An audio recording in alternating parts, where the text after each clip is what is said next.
ನಮಸ್ಕಾರ ರೀ ನಮ್ಮ ಯೂಟ್ಯೂಬ್ ಮಂದಿಗೆ ಏನಂದ್ರೆ ಅವನು ಉತ್ತರ ಕರ್ನಾಟಕದಾಗ ಇನ್ನೊಂದು ಸಾಂಗ್ ಟ್ರೆಂಡಿಂಗ್ದಾಗ ಆಗಿಬಿಟ್ಟೈತ್ರಿ. ಟ್ರೆಂಡಿಂಗ್ ಏನಂದ್ರೆ ಗೊತ್ತೈತ್ರಲ್ಲ ನಿಮಗೆ ಸದ್ಯ ಬಾಗಲಕೋಟಿ ಬಸ್ ಸ್ಟ್ಯಾಂಡಿನ್ಯಾಗ ನಿತ್ತಾಳ ಗಡಿ ಬೀಡಿ ಭಾಳ ಅನ್ನಾಹುತ್ ಸಾಂಗ್ ಐತ್ರಿ. ಅದನ್ನು ನಮ್ಮ ಮುಸುಕ್ ಮೈಲಾರಿ ಅವ್ರು ಹಾಡಿದಾರು. ಏನು ಅವ್ನು ಹಡ್ಲಿ ಟ್ರೆಂಡ್ ಅಂತಾರಲ್ಲ, ಒಮ್ಮೆ ಅವರು ಟ್ರೆಂಡ್ ಕ್ರಿಯೇಟ್ ಮಾಡುವಂಗೆ ಕಾಣತಾರ. ನಮಗೆ ಟ್ರೆಂಡ್ ಕ್ರಿಯೇಟ್ ಆಕೈತೆ ಅಂತ ಅನ್ಕೊಂಡನು. ಟ್ರೆಂಡ್ ಕ್ರಿಯೇಟ್ ಆದಾಗನ ರೀ ಹಾಡು ಮಾತ್ರ ಫುಲ್ ಹಿಟ್ ಆಗತೈತಿ. ಅವನು ಏನು ಗೀಲ್ಸ್ಗಳು ತೆಗಿತಾರೆ ಅದ್ರೊಳಗೆ ಎಲ್ಲ ಕಡೆ ಅದ ಬರತ್ತಾವು. ಹಾಡು ಮಾತ್ರ 1 ನಂಬರ್ ಐತಿ. ಅವ್ನು ಇಲ್ಲಿ ಉತ್ತರ ಕರ್ನಾಟಕ ಕಡೆ ಎಲ್ಲರೂ ಅದನ್ನ ಹಚ್ತಾರೋ.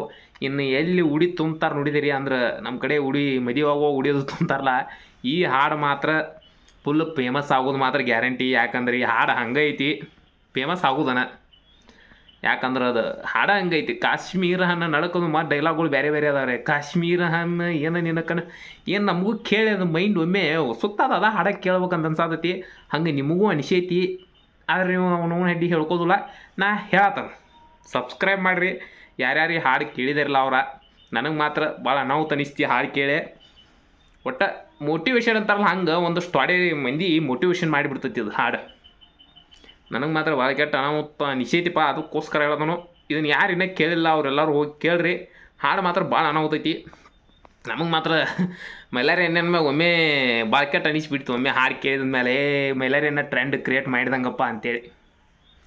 ಮೈಲಾರಿ ಅಣ್ಣ ಅದು ವಿಡಿಯೋ ನೋಡ್ರೆ ದೊಡ್ಡ ನಮಸ್ಕಾರಪ್ಪ ಅಣ್ಣ. ಯಾಕಂದ್ರೆ ಹಾಡು ಮಾತ್ರ ಅನಾಹುತೈತಿ 1 ನಂಬರ್. ಸಬ್ಸ್ಕ್ರೈಬ್ ಮಾಡಿರಿ ಎಲ್ಲರೂ.